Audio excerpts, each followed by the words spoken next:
Coming up on this Friday edition of Daybreak, the Korean government proposes the biggest spending increase in 7 years for its 2015 budget, in an indication of its determination to revitalise the economy. Voting in Scotland's independence referendum is now over and the vote count begins. The result is likely to be known in around 8 or 9 hours' time. Plus, a flag-raising event is held at the Athletes' Village ahead of the Incheon Asian Games, which officially kick off this evening with a grand opening ceremony. Daybreak begins now.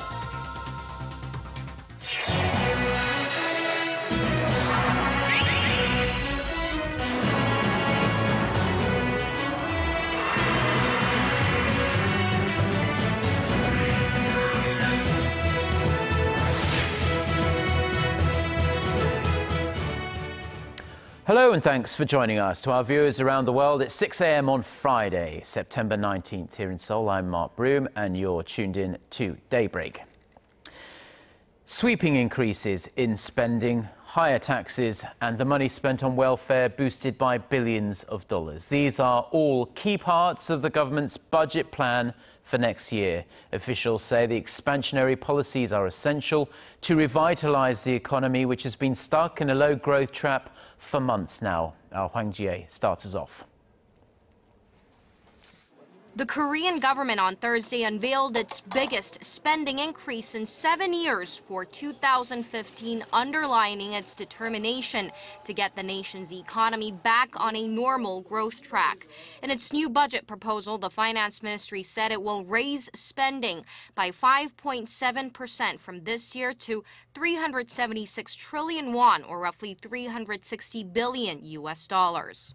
We raised spending by about $7.5 billion from our original plan. That's a massive rise considering the government's additional spending plans usually hovered around the $5 to $6 billion level in the past.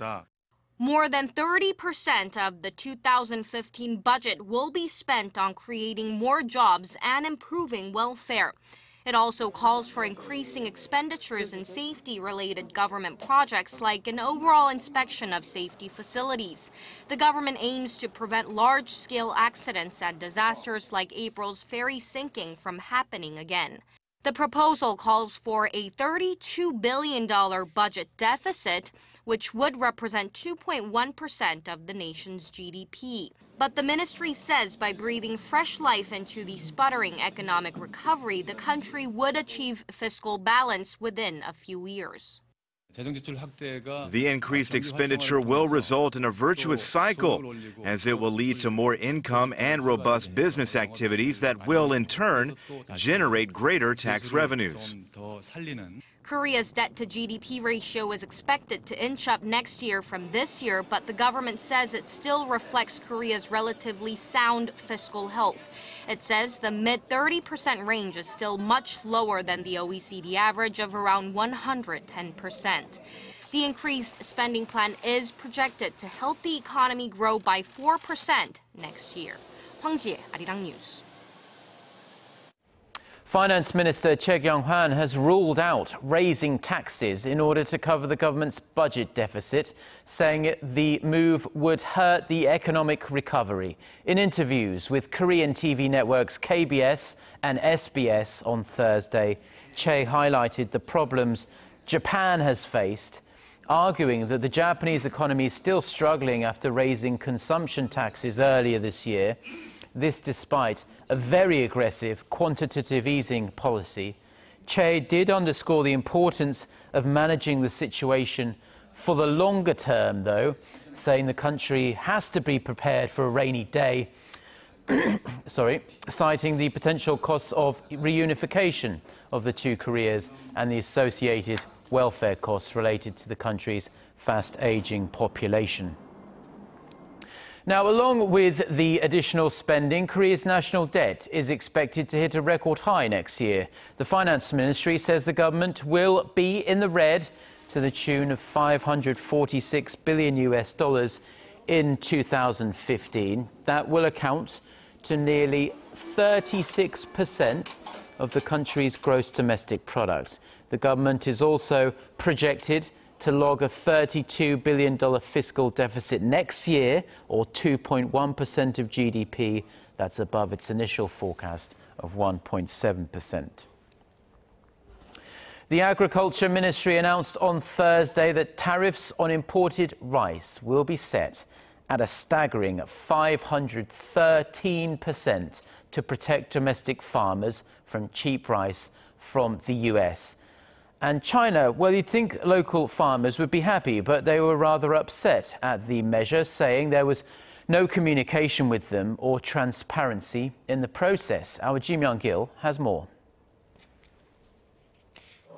The Korean government has set its tariff on rice imports at 513%. The Agriculture Ministry said the high tariff will help protect Korea's rice industry as imported rice will be more expensive. We have prepared measures such as stabilizing the income of rice farmers, modernizing the rice farming industry, and promoting the consumption of rice. Lawmakers from the ruling Saenuri Party also said imposing high tariffs was the only answer to help locally produced rice compete with the influx of imported rice on the market. The move comes as the country is set to liberalize its rice market from next year.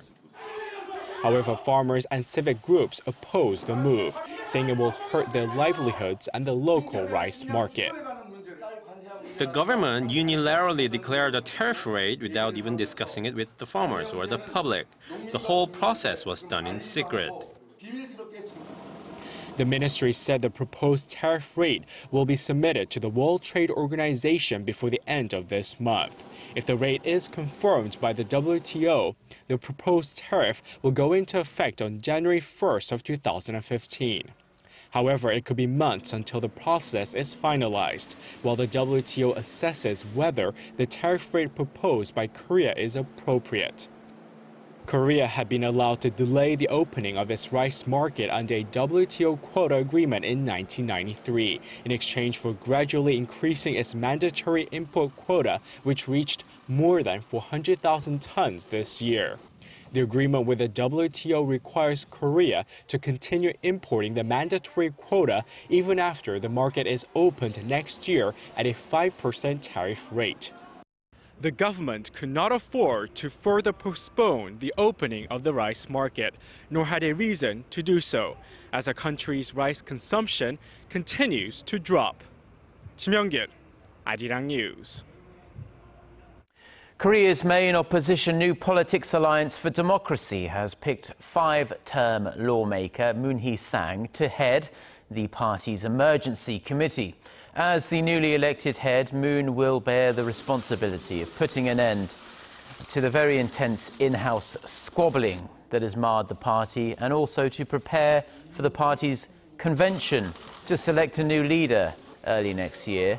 Interim chief Park Young-sun had been heading the committee since co-chairs An Chol-soo and Kim Han-gil stepped down to take responsibility for the opposition's defeat in by-elections in July. President Park Geun-hye makes her diplomatic debut at the United Nations next week, addressing the General Assembly for the first time since taking office early last year. While her speech has yet to be finalized, the president is widely expected to lay out the details of her vision for unification of the peninsula and seek international support for her plan. President Park will also likely talk about rebuilding inter-Korean trust, while touching on the human rights situation in the north.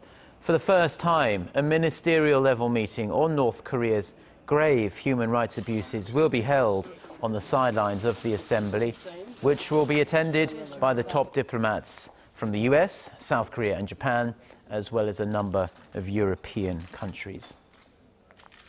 North Korea's state-run Korean Central News Agency has detailed the recent European tour made by Pyongyang's Secretary for International Affairs, Kang Sok-ju. In a report Thursday, it said Kang met with 20 or so senior European officials, including members of European Parliament, during his 9-day trip to Germany, Belgium, Switzerland and Italy.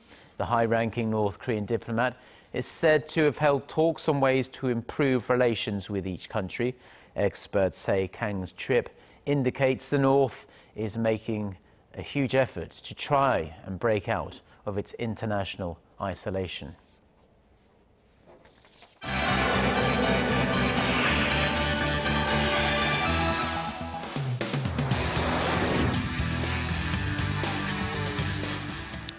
Right, it's time for a look through the international headlines we're following on this Friday morning here in Seoul. For that, we turn to our Eunice Kim standing by for us at the news centre. Good morning, Eunice. And good morning to you, Mark. Polling stations have closed at the top of the hour in Scotland, with Scots casting the last of their ballots just within the past hour or so.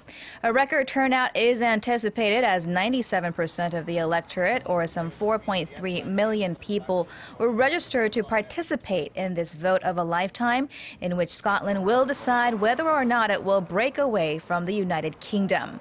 And for the first time, 16 and 17-year-olds were allowed to participate. Nearly 790,000 people had already voted by absentee, the highest figure seen in Scotland's history. A steady stream of voters walked in and out of more than 5,500 polling stations sprawled over 32 districts, from Scotland's highlands to its hundreds of islands. Weather conditions have been watched throughout the day, as the ballot boxes will be transported by helicopter and boat from the more remote parts of Scotland. Results are expected by breakfast time, local time, or in the afternoon here in Korea. U.S. warplanes have struck an Islamic State training camp in Iraq, marking their first attack not directly supporting local forces. A U.S. military officer told the AFP that some 40 jihadist militants were on the ground at the time of the strike, with a second air raid hitting an IS ammunition depot southeast of Baghdad. This, as France has indicated it is ready to join in the air fight in Iraq. Meanwhile, IS militants posted another video featuring a Western hostage. It showed British journalist John Cantley delivering their propaganda and did not show a beheading, unlike videos before. In Nigeria, Boko Haram militants have overtaken 25 towns and villages. This according to a Catholic bishop in the region, who submitted a list of those areas, warning that the jihadists were carving out an Islamic State in northeastern Nigeria. He cited their flags were flying in Borno, Yobe, and parts of Adamawa states, driving priests there to take refuge. He said a huge humanitarian crisis was unfolding, with resources from the state government limited. An Emergency Security Council meeting was held at the United Nations to address the Ebola crisis Thursday, as the number of people confirmed killed by the hemorrhagic virus surpassed 2,600.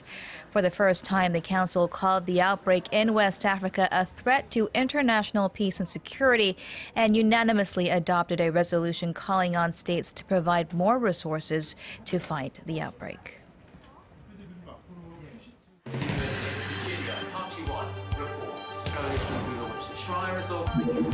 We start before the sun rises to bring you the latest stories out of Korea. We also lead the way with important global coverage.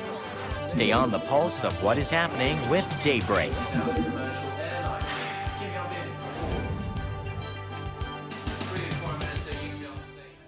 Now looking at some economic news now, and ballooning household debt and the high youth unemployment rate have been identified as the main causes for the considerable drop in private consumption here in Korea. Our Connie Kim reports on how efforts to try and turn this tide have thus far proven unsuccessful.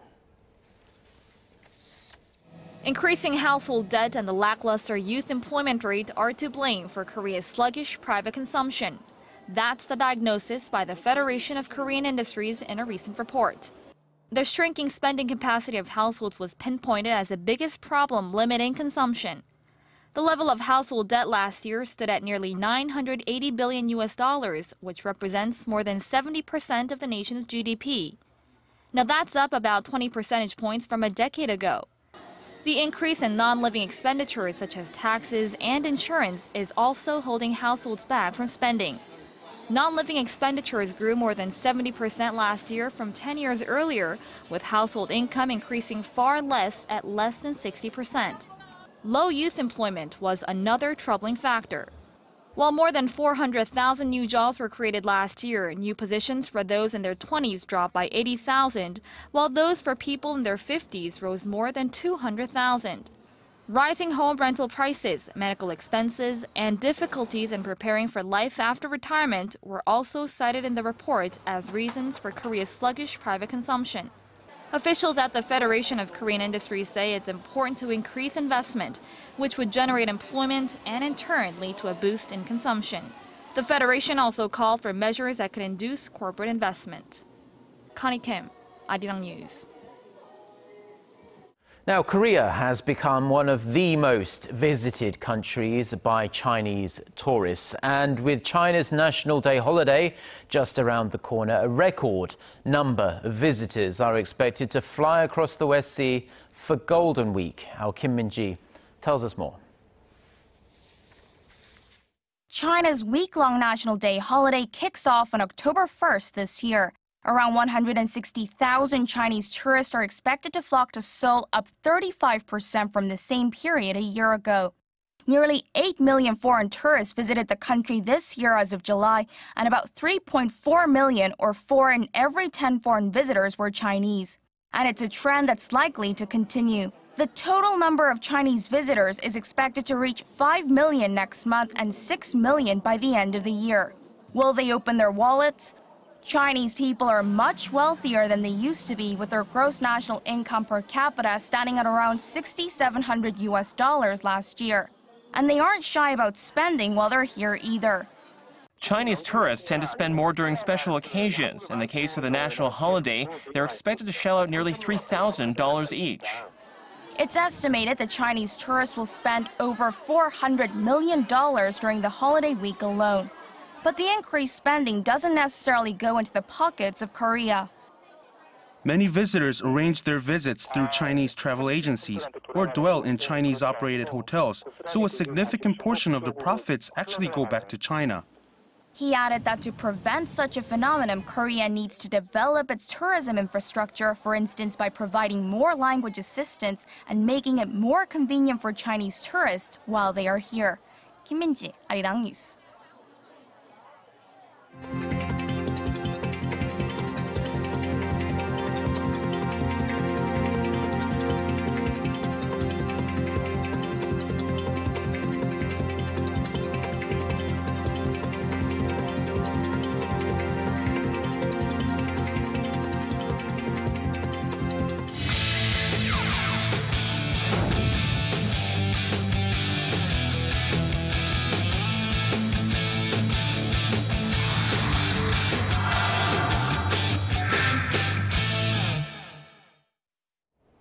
And TGI Friday, everyone, as today marks the day when the 2014 Incheon Asian Games officially kicks off with the opening ceremony later today. But on Thursday, the flag-raising ceremony took place at the Athletes Village, welcoming everyone from the 45 nations competing in the Games.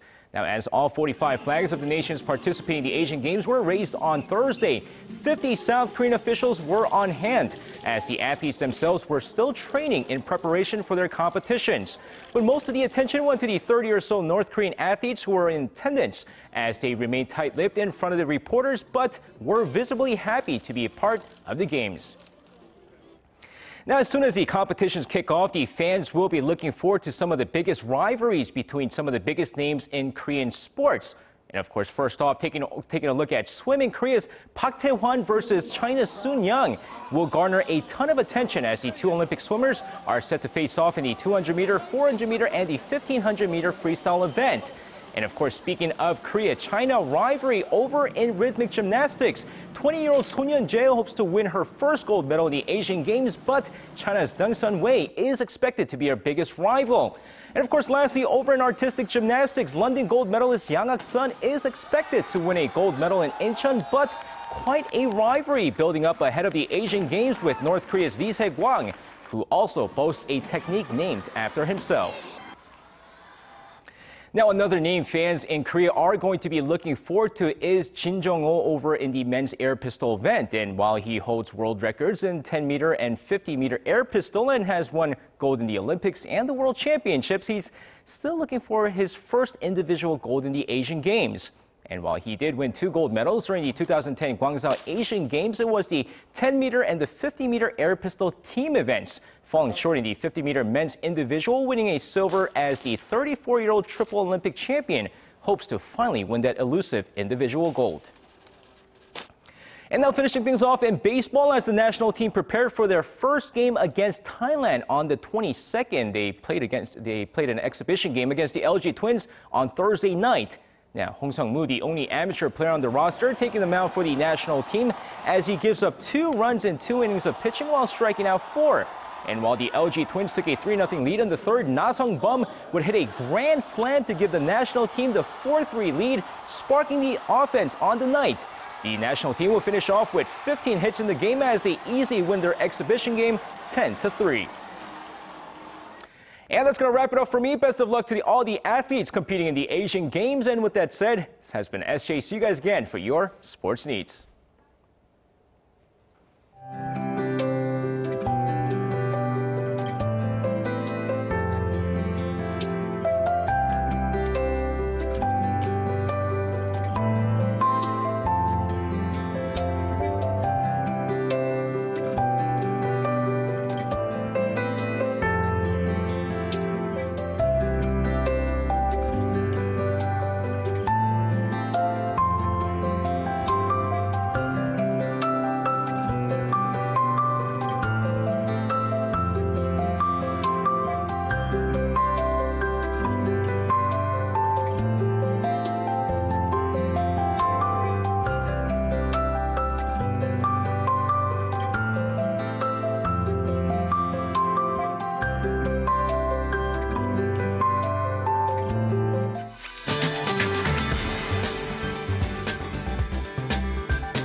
Good Friday morning to you. I'm Lee Ji-yeon here with your latest weather updates. It's going to be a brilliant day under lots of sunshine in most regions. But right now, as we can see, thin layers of fogs are passing by in the southern coast regions, but it's expected to move out from the nation as the day goes on. But Jeju Island should receive on and off showers throughout the day. And you know, it's so chilly out there this morning, but highs in many areas will rise to upper 20s, including here in Seoul, creating mild afternoon, also leading to a huge temperature gap. So with that, let's see if other parts of the nation will also have the big temperature difference today. Now, the overnight lows here in Seoul dropped to 16, and all the other areas are also starting out in the mid to upper teens. But the high in Seoul, Gwangju, and Daegu will all rise 28, while Busan will peak at 26 under lots of sunshine. Now let's see how other regions are looking.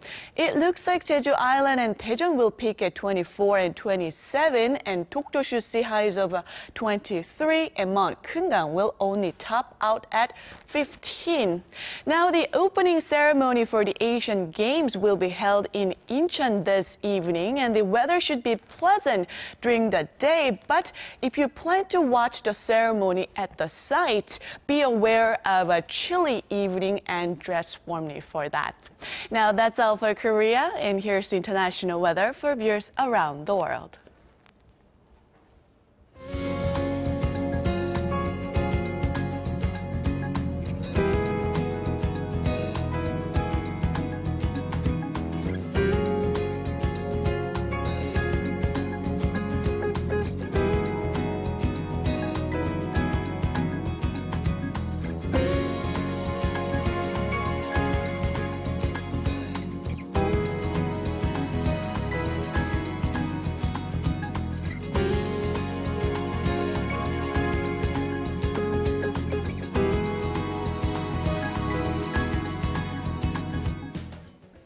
Well, those are the stories we have for you at this hour. Korea Today is coming up in about half an hour's time.